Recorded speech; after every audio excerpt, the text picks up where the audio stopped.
Dulu masalah dulu. Ini seharusnya pemerintah tahu sih. Karena menurut gue berarti mereka itu memainkan narasi untuk menjadi kaya dengan cara orang dikumpulkan tertarik dengan dunia trading, padahal at the end sebenarnya mereka itu hanya menginginkan penitipan uang dari berbagai banyak banget orang. Mudah-mudahan pemerintah nonton podcast ini ya. Kalau pemerintah nonton podcast ini, kalau minta tolong sama gue bakal bantu sih. Karena gue juga pengen menyadarkan, kasihan banyak banget teman-teman gue yang jadi korban.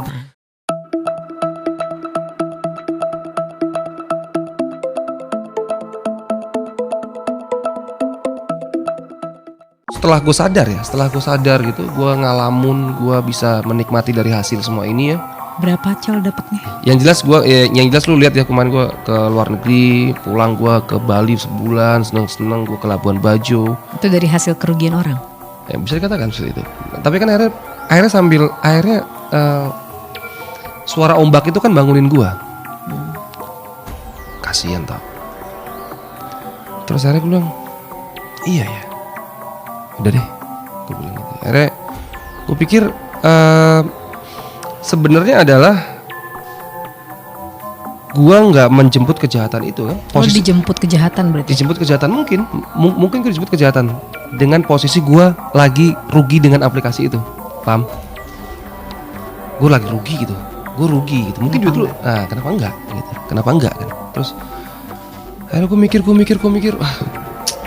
gue tuh mending gak punya duit tapi tenang gitu. Mending tenang daripada gue harus berbohong, tiap hari berbohong. Berbohong gitu. Apa cal? Kan mereka main sendiri. Enggak, gue kan harus show off dengan permainan gue dong. Di riwayat Baisel kita kan, riwayat history kita kan, gue bisa request buat hapus. Wah. Wow. Bisa. Jadi kayak, maksudnya gimana nih? Kan ada kan profit. Misalnya kita lossnya apa hilang, jadi munculnya cuma profit aja. Agar orang percaya. Terus kalau misalnya nih di real account-nya ada yang pernah waktu gue lihat salah satu trader. No. Itu bukan real account. Itu real account tapi fake account. Gimana maksudnya? Itu real account. Tulisannya real account. Real account. Saldonya yang ngirim aplikasi itu. Tapi bisa ditarik? Enggak bisa kita tarik. Oh, jadi hanya dituliskan angka. Tuliskan aja. Lo tinggal capture terus membuat seolah-olah. Ya, membuat seolah-olah, ya kan. Kawan lo tuh 1 miliar gitu. Ya, bisa. Gue mau berapa aja bisa. Hah? Iya. Kira-kira kalau gue punya saldo 1 miliar, percaya nggak? Kalau gue ya, kalau lifestyle gue ya. Ya, bisa-bisa aja. Bisa-bisa aja. Ya, berarti itulah yang gue jual gitu. Saldo gue sekian ratus juta. Gue kemana bisa Turki, gue beli ini, gue jalan-jalan ke Bali, gue ini, gue itu. Jadi lo ke Turki itu dibiayain sama mereka atau? Enggak. Pertanyaannya adalah bukan itu. Pertanyaannya, nah, lu pakai duit apa? Itu ya pertanyaannya. Kan pakai duit loss. Nah, benar. Pakai duit sama, dipakai duit apa? Duit orang yang mau belajar sama gue. Oke. Nah, itulah kenapa orang-orang afiliator sekarang ya, entah siapa, gue gak jemput nama. Ini, tadi kan gue bilang ini menceritakan gue yang dulu gitu, sosok yang dulu. Gue nggak mau menyebutin orang lain. Gue malah ingin menyadarkan kalau halo, udah pada bangun deh. Lu udah pada bangun deh. Karena gini, pertanyaannya apakah lu udah pernah nyelamatin orang dengan ini, Cal? Pernah. Gue udah beberapa orang yang ketemu sama gue gitu. Dan gue nggak pernah ketemu sama orang yang bener-bener bisa hidup kaya raya, hidup dari aplikasi itu belum pernah. Malah kalau ada, gue pengen ketemu malah. Maksudnya beneran nggak sih gitu? Ketemu bukan pengen nantangin atau pengen apa? Pengen ngejawab pertanyaan gue aja. Ada nggak ya orang yang memang bener-bener totalitas hidupnya dengan aplikasi ini, terus bisa kaya, tajam melintir, bisa yang kita lihat lah. Ada nggak ya?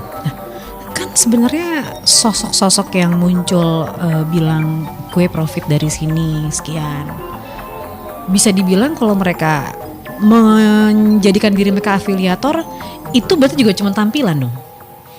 Karena kan lo sendiri juga mengatakan bahwa ketika lo menjadi afiliator, lo harus menseragamkan diri lo seolah-olah sesuai seperti kepemilikan real account lo. Jadi gini, afiliator itu kan punya strategi masing-masing ya, Tak. Iya. Mungkin afiliator A memang basicnya kaya, memang basicnya punya mobil Lambo atau mobil pintu 2, rumahnya gede, terus seolah-olah memang rumah itu, mobil itu belinya dari aplikasi itu, ya. Jadi orang nge-brandingnya juga beda-beda. Ada juga yang branding receh juga ada gitu. Nah, kalau menjawab dari pertanyaan lu, barusan itu, jadi gini. Jadi memang afiliator itu nggak hidup sendiri. Maksudnya? Nggak sendiri. Afiliator juga ada yang lu afiliator, gua afiliator. Ada yang begitu. Terus contoh kayak si pihak aplikasi ini ngirimin duit 50 juta gitu. Cash. Bukan di akun kita, Iya. tapi di rekening kita. Untuk? Ya lu bisa show off pakai duit itu. Lu mau tarik duitnya, lu mau tarik atas meja Jumat berkah gitu kan. Habis itu balikin lagi, masukin ke setoran tunai, kita transfer lagi ke orangnya. Oh, jadi ketika menjadi afiliator, Dipinjemin duit, lo juga dibentuk branding kita. di-brandingin sama mereka. Cara mereka memilih afiliasi itu gimana? Nah itu dia, gue juga nggak tahu. Karena tiba-tiba di email juga ya. Iya, gue juga nggak tahu deh kalau itu. Nah, berarti kalau lo tadi bilang lo ditulisin real account lo segala macam di create, berarti ini semua pembohongan publik dong. Mungkin bisa ya. Apakah mereka ini memang menjadi sarana campaign produk tersebut agar dar gitu, makanya muncul trader-trader sukses? Atau memang mereka adalah orang-orang yang awalnya gagal, lalu mereka salah satu sumber penghasilannya dari menjadi afiliator, tapi sebenarnya penghasilan mereka tidak dari situ, misalnya kan bisa jadi. Bisa jadi. Nah, lo kan tadi bilang lo bikin Trabar, berarti lo mengajarkan apa? Kita mengajarkan basicnya. Kita memperkenalkan ini lo candle, ini lo fraktal, ini lo garis hijau sama garis pink, kuning atau pink gitu kan. Kalau kuning tuh sebutannya Romeo, kalau garis pink sebutannya Juliet gitu-gitulah. Ntar kalau ya gitu. Gue mengajarkan karena dan gue pun semena-mena bukan yang berawal bukan dari yang ayo dong ikut dong lu daftar dong, mana handphone lu, enggak. Gue posting aja di Instagram. Tapi gue orang daftar sendiri. Udah, gue nggak ngajak. Ngobrol nggak sama orang itu? Nggak ngobrol. Jadi tapi lo dapet keuntungan dari dia? Nggak ngobrol, nggak pernah ketemu. Nggak dapat keuntungan dari dia los? Dapat ininya apa namanya misalnya? Struknya. Terbesar yang pernah lo dapat, berarti orang itu loss terbesar berapa? Gue nggak mau nyebutin. Ratusan juta ada nggak? Ya, gue nggak mau nyebutin. Ya, pokoknya gitulah. Sebegitunya gitu. Karena gue jadi mempertanyakan tradingnya ini kalau misalnya ternyata membuat sebenarnya kalau kalian afiliasi. peka, sebenarnya kalau kita peka, ada satu trader di aplikasi ini yang famous lah, suka beli ini beli itu, pamerin. Tadinya dia adalah afiliator aplikasi ini. Dan sekarang ada aplikasi baru, gue juga diajakin buat jadi afiliatornya. Dan sekarang dia pindah ke afiliator ini. Yang modal awalnya kalau di aplikasinya kan 14.000, kalau yang cuma 10.000. Ada, dia lokal ya, Indonesia. Nah, gue mau dari semua statement yang lo katakan, berarti lo mau bilang bahwa seluruh aplikasi trading adalah panggung sandiwara?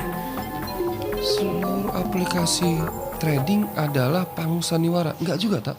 Karena menurut gue kenapa gue sebut panggung sandiwara, gue harus menegaskan apa? Tadi kan kata lu semua trading ya, semua trading. Karena ada yang robot-robot juga nih. Oh enggak, menyangkut di nih. luar robot ya? Oh di luar yang robot. Iya. Trader.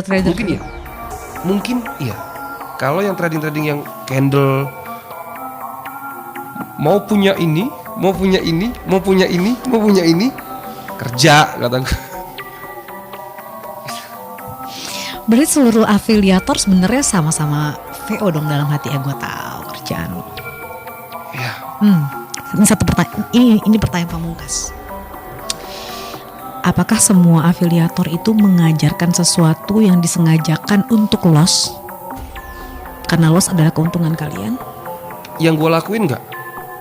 Waktu itu yang gue lakuin enggak.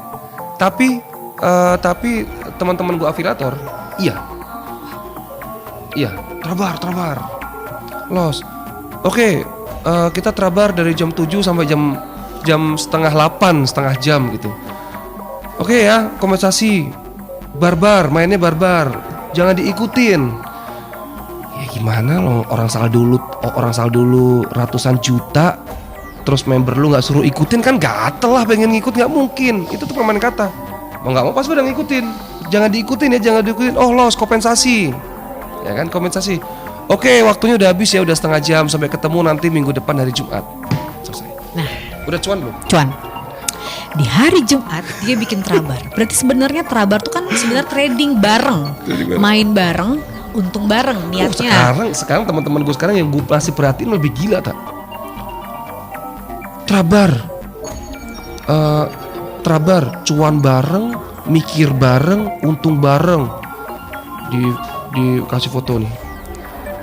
Gue pengen ngechat cuman udah deh, gue lebih milih nggak ngelihat. Maksudnya gue pengen menyadarkan afiliator teman gue itu. Sebenarnya trading bareng adalah cara mereka mengumpulkan massa untuk menguntungkan diri mereka sendiri dong. Gue nggak iya, tapi kalau dikatakan strategi mungkin iya. Nah, gue nggak bilang iya. Kalau iya kan berarti mutlak ya.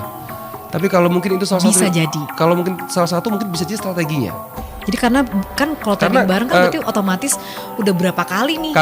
Karena ada beberapa teman gue afiliator yang ngadain trabar, ya profit ada. Pasti profit dong, karena kan ada lossnya. Enggak, maksudnya ketika dia sampai selesai pada endingnya profit juga ada. Tapi itu bukan mereka inginkan sebenarnya. Kalau itu berarti yang loss dia. Wah mungkin lah enggak, kalau profit ya kita nggak dapet. Kan begitu. Oh, kita dapat hanya dari akun kita lah ibaratnya. Yeah. Tapi kalau loss, lebih tepatnya tuh afiliator mengadakan trabar itu untuk mancing, untuk waktunya main gitu. Oh. Lebih tepatnya begitu. Kan nggak mungkin dong tak lu main setengah jam, terus udah selesai, udah deh. Nggak mungkin, pasti lu gatel juga. Nah, ketika ditinggalkan itu momen-momen nanti stroke-nya keluar. Ding. Jadi lo makanya tadi di awal. Sorry aku. Ya. Saldo masa lalu. 110 juta. 1 juta. Terus chattingannya. Mas daftar dulu ya pakai akun di dulu masa lalu dulu. Ini seharusnya pemerintah tahu sih. Karena menurut gue berarti mereka itu memainkan narasi untuk menjadi kaya dengan cara orang dikumpulkan tertarik dengan dunia trading, padahal at the end sebenarnya mereka itu hanya menginginkan penitipan uang dari berbagai banyak banget orang. Mudah-mudahan pemerintah nonton podcast ini ya. Kalau pemerintah nonton podcast ini, kalau minta tolong sama gue bakal bantu sih. Karena aku juga pengen menyadarkan, kasihan banyak banget teman-teman gue yang jadi korban. Ratusan juta, puluhan juta, ada yang 1 M.